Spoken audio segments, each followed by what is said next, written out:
John O'Naylor. Thank you, Mr Speaker, and it's a pleasure to rise in support of this bill. It's an important and a significant bill in that it is bringing in some very important and timely changes to the Children, Young Persons and Their Families Act. Mr Speaker, when the Children and Young Persons Act was brought into being in 1989, it was a groundbreaking and sort of world-renowned piece of legislation that people looked from all around the world at what we were doing in New Zealand, and I think thought there were some initiatives that were taken at that time that were really significant.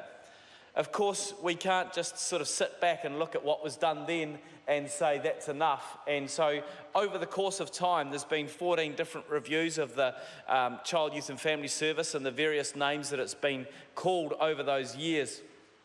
But Mr Speaker, up until now, there hasn't been, as a result of any of the governments that have been in place since 1989, any actual steps finally taken to increase the level of age. And so, Mr Speaker, that is what we are doing here primarily this evening. And Mr Speaker, it was when we were on the committee, we had some presentations from some young people from the Dingwall Trust.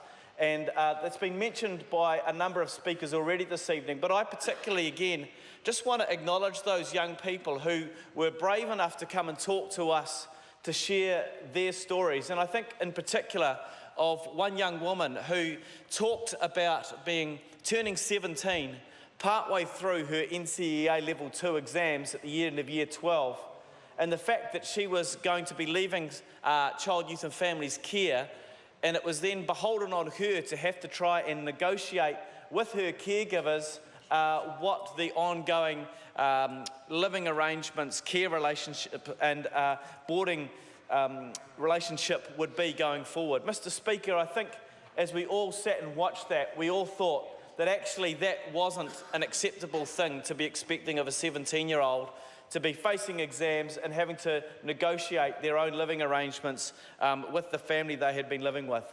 And so, Mr Speaker, it is timely, it is appropriate that we actually move forward and we lift the age.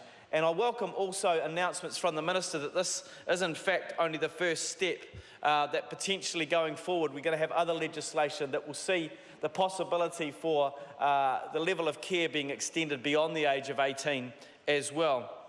But this is a very important first step. Mr Speaker, there are other factors that have been discussed already in this bill, and I take great pleasure in endorsing it to the House.